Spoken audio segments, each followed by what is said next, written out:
Final Fantasy VII Remake is fucking astounding.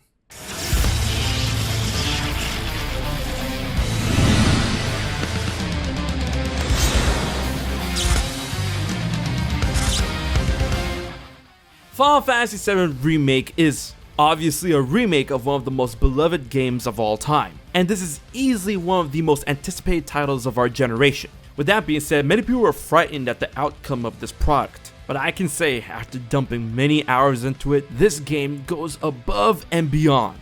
There are so many things that this game gets right. I see that this game will be a shining beacon of this generation of gaming, just like the original was way back in the 90s. Now, that's not to say that Final Fantasy VII Remake is perfect, because it's not. Does it have issues? Of course. Are there blatant problems that we can agree upon? Most definitely. But this game's good definitely outweighs and outshines the bad, in which by the time you're done, you're gonna be feeling exhilarated with a big smile on your face. And if you were looking forward to this game, but then read some not so fun stuff on the internet, I gotta tell you right now, don't worry about it. What's up, guys? It's HMK once again with my Final Fantasy VII Remake review. Big thanks once again to my friends over at Square Enix and Square Enix USA for providing me with a review copy of the game. I'm gonna go full force and tackle everything about the game when it comes to the pros and the cons with high energy and unapologetic stances. I hope you're ready for that. We're gonna be tackling the pros and then the cons and then the final word of my Final Fantasy VII Remake review. I hope you guys are ready and excited. With that being said, I'm gonna ask you to strap on in for the safety of hype. Let's dive directly into the noise. Let's start off with the pros of Final Fantasy VII Remake. And the biggest shining aspect of this game, obviously, is the gameplay. Guys, this game changes the landscape. I will never look at an action-based RPG the same ever again after this game. The reworked ATB function is so smart and intuitive and insanely fun. The combat is extremely rewarding and very crunchy. Each of the playable characters are fleshed out and played completely differently than the last, each with their own strengths and weaknesses, and they all play extremely fun. It would kind of suck if one of the characters didn't play as fun as the others, but all of them play really cool. But that doesn't mean I can't have favorites. My personal favorites are Cloud and Tifa. But as good as the characters are, they're only as good as the player who plays them. And for those with a huge misconception that Final Fantasy VII Remake is very button mashy akin to something like Kingdom Hearts, let's get one thing straight. Button mashing will get you killed in Final Fantasy VII Remake. You have to actively and strategically learn and know how to fight certain enemies in this game, exploiting their weaknesses, literally. When it comes to elements, physical or magic damage, their potential resistances to certain status ailments and what status ailments they can give you. And of course, you're gonna have to understand the concept of pressure and stagger, in which enemies are going to be left open after certain intervals in which they can be pressured into stagger, and once they're staggered, they take a damage multiplier, and then you have to understand which moves increase stagger and which moves do more damage when they are staggered. And that goes without saying about all of the material you can collect and upgrade, giving you spells, new abilities, and buffs, along with the various weapons you can collect for your characters, all of which can be upgraded so no weapon could truly feel like they're being left behind, and each weapon gives you the chance to learn a new weapon ability in which you can keep when your proficiency goes to 100%. And let me not even talk about counters and parries and all of that good jazz. The combat in this game is insanely deep and there's a ton of progression in it, so if you think you're gonna run up to an enemy or a boss and mash square and think you're gonna be able to get away with it, you're not. Understanding the game mechanics truly separates a potential boss battle going from insanely long from you just hitting it with square over and over again and then dying 5 times to strategically exploit its weakness, knowing when and how an enemy could be pressured into stagger, and then obliterating their health. Truly, if you know how to tackle a boss, you can dismantle it. And when it comes to boss battles, that's something that this game gets insanely well.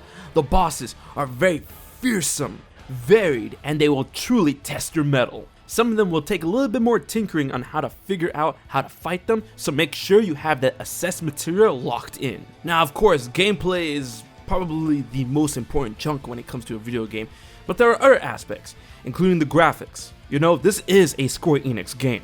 Overall, the graphical capabilities of Final Fantasy VII Remake is astounding in many parts, especially towards the end. Seeing the various points of Midgar in ways you've never imagined before is truly a sight for the eyes. The character models are damn near perfect, and the way they interact with each other in and out of combat is truly a technical marvel when it wants to work. Don't worry, you'll see what I mean later on in this review. One of my favorite aspects of the graphics actually is within combat. Sure, the set pieces are nice, but when you see the sparks fly and the magic happen, especially in the slowdown effect of the ATB, it's all so seamless and truly gives you a glimpse into perfection. And speaking of seamless, the cutscene into gameplay and the gameplay back into cutscene is truly seamless in Final Fantasy VII Remake. Like, my favorite example is that there are pre-rendered cutscenes within Final Fantasy VII Remake, but for the most part the entire game is running in-game, including the cutscenes. However, there are moments in the game where they have the pre-rendered cutscene and then on a dime it goes back into in-game rendered cutscene, and you would only understand the difference up until the combat starts happening again. They actually had me fooled a couple of times, which is amazing. And when talking on seamless, from my personal experience, I've actually had no trouble with the frame rate of Final Fantasy VII Remake at all.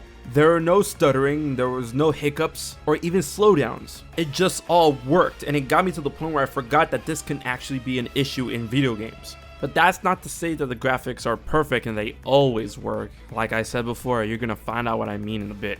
Moving on, now let's talk about the writing and acting in Final Fantasy VII Remake.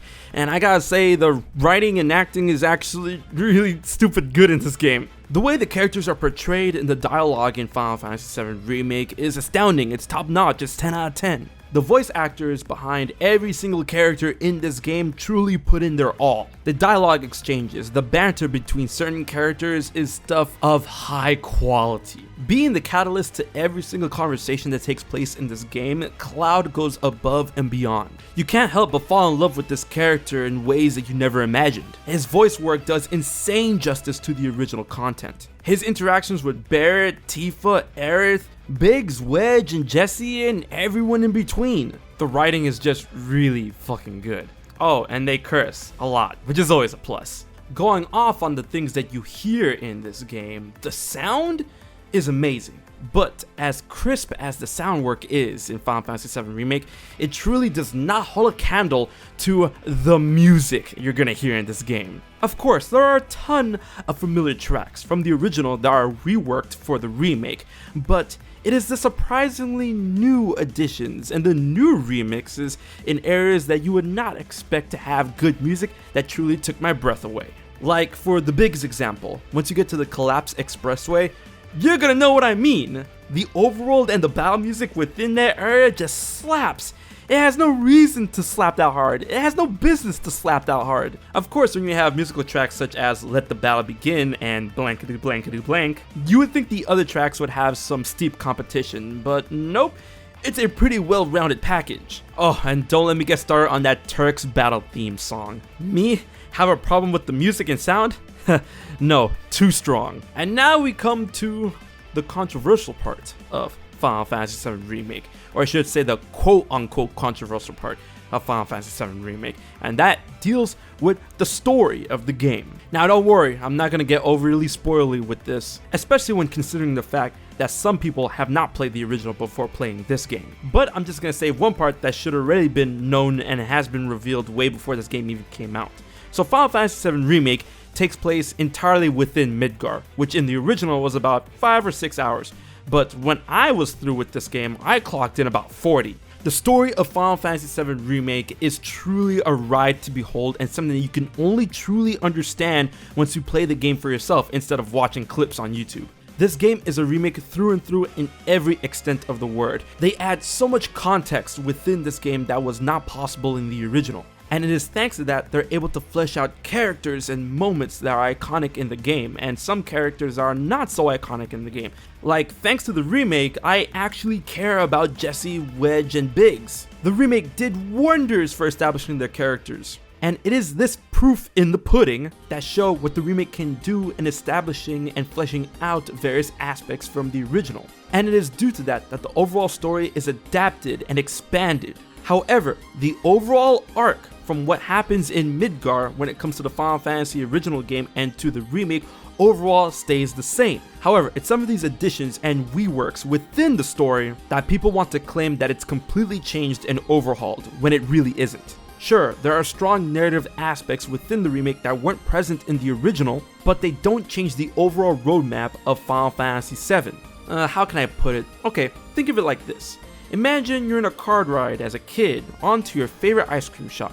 And on the way there, you see a little farm and there's like 2 cows. That original trip is Final Fantasy VII. Now, as an adult, you want to take your kid to your favorite ice cream shop, which is still there. Funny enough, you take the same road, but on that road, instead of seeing just 2 cows on a lonely farm, you see a gigantic farm with a barn and now 100 cows, and it has a bunch of crops here and there. But you still get to the same ice cream shop in the end. That's Final Fantasy VII Remake when it comes to the story. And thanks to the new technologies, the story reaches a new emotional height, with a message that is super relevant now just as it was way back when. It is thanks in part to the story that the energy remains high, and the tension is always there. Whether it be positive, negative, or maybe even sexual, it is always over your shoulder. And that holds true in every aspect of Final Fantasy VII Remake. There was never a moment where I did not feel on edge, but that doesn't mean there was never a dull moment, or that the pacing is always optimal, which is a bit of a weird feeling when you play Final Fantasy VII Remake. As with what you know that's happening in the game overall, and the character's relation to it, there are moments where you think the characters in the story are taking a breather, but you can't breathe. It's a weird effect, but hopefully you'll come to know what I mean. By the time I was done with the story, I was gasping for air and my heart was pounding. It left me feeling exhilarated and ready for the next part of this series. Because once again, this game takes place entirely within Midgar. But for Final Fantasy VII veterans, you know at that point a whole new world is waiting for you. Now, when you do beat the game, there is post-game, and it's very appreciated. You unlock hard mode, which is truly hard mode, trust me. And since this game is pretty linear, it's done within chapters, and once you reach the end and beat it, then you unlock chapter selection, in which you can go back to a specific chapter and challenge it again. But what's cool is that not only can you challenge these old chapters in hard mode, but you get to keep all of your stuff from your previous playthrough and unlock some cool new perks, effectively acting as a sort of new game plus. So that way, you don't have to restart the game in hard mode from complete scratch. Thinking about it, that actually sounds kind of horrifying. And don't worry, there are things that you can only unlock in hard mode, so for the post game, pretty nice. Alright, so I gone over the pros. And now let's go to the cons of Final Fantasy VII Remake, and don't worry, there's quite a few. Alright, let's begin. First off, the aerial combat in Final Fantasy VII Remake is weak as fuck. It is easily the biggest and only blight to the combat of this game. The game doesn't actually have any jumping mechanics, so when you're using a melee fighter such as Cloud or Tifa, they follow up to airborne enemies and it feels extremely awkward, and their moveset is extremely limited while in the air. It's a complete detriment. It really shows you how this game was truly mapped to have combat while on the ground, while every party member is on the ground. When it comes to aerial enemies or enemies that are far off, better use a character that's more attuned to ranged fighting, and they have that, Barret and Aerith. Or, you know, just use spells. But aerial combat is easily one of the worst aspects of this game and should be avoided at all costs. And honestly, it is something that I don't think can get fixed with a patch. I mean, how are you gonna fix it? So when people say that Final Fantasy VII Remake plays like Kingdom Hearts, you show them aerial combat and just shake your head, no it doesn't. And now we get to the part when it comes to the graphics of Final Fantasy VII Remake. I know you heard me praising them earlier in the review, but I did say that the graphics don't completely work at times.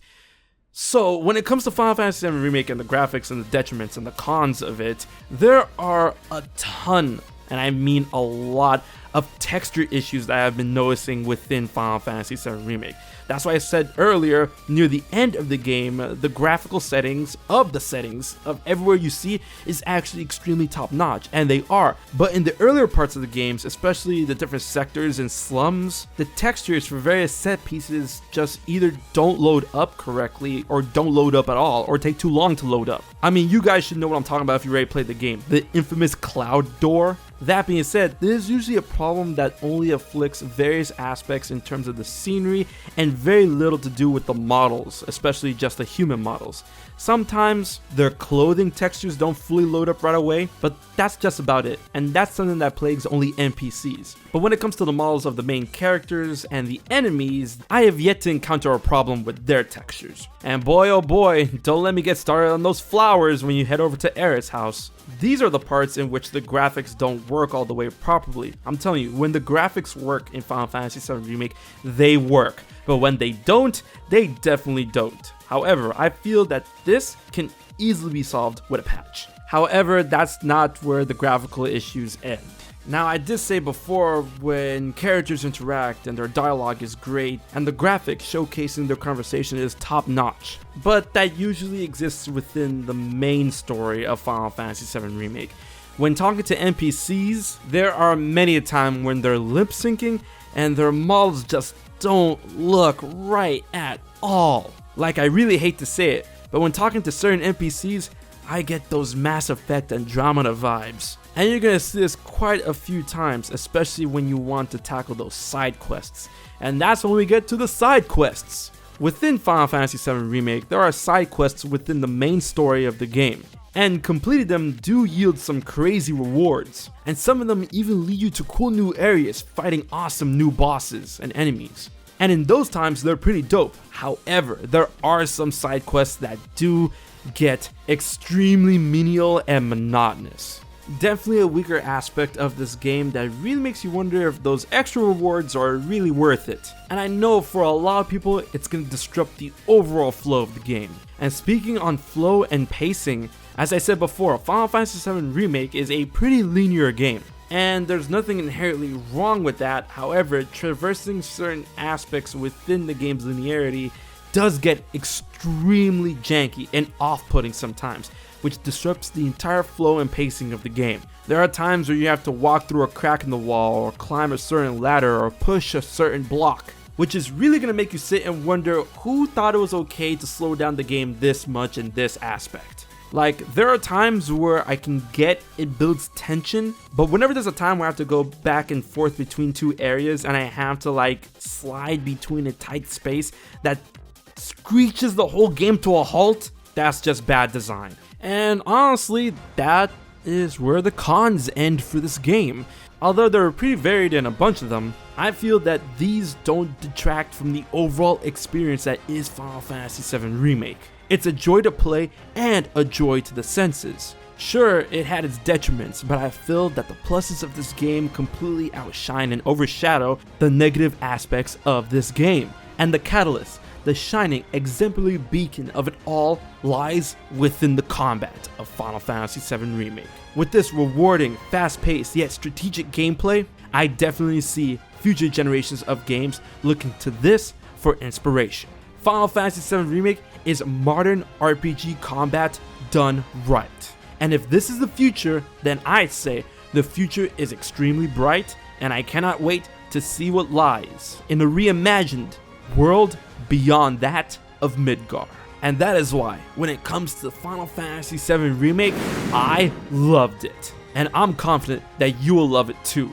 This is a game that is meant to be played much, much more than it is to be watched. I implore everyone who has a PlayStation 4 to please give this game a try. And for those who don't have a PS4, always remember, this game, it is a 1-year timed exclusive. But seriously, hats off to the Square Enix team for putting this gem together. And I feel that it was only able to be done thanks to the team of Kitase, Hamaguchi, Toriyama, Nojima, and of course Tetsuya Nomura, and everyone else within Square Enix Business Division 1. Once again, big thanks to Square Enix for providing me with a review copy of this game. So everyone, what did you think about the review, the HMK review of Final Fantasy VII Remake? Honestly, I'm about to go back and dive into hard mode. I gotta get those trophies and bump up those hours. Be sure to share up the video to keep the conversation going. Make sure to hit that like button and subscribe to HMK for more Final Fantasy content. Big thanks to my Patreon supporters for help making this video happen. If you want to find out how you can support HMK for just $1 a month, please check out my Patreon page. Alright guys, until the next video, until the next review, this has been HMK, and I'll check you guys later.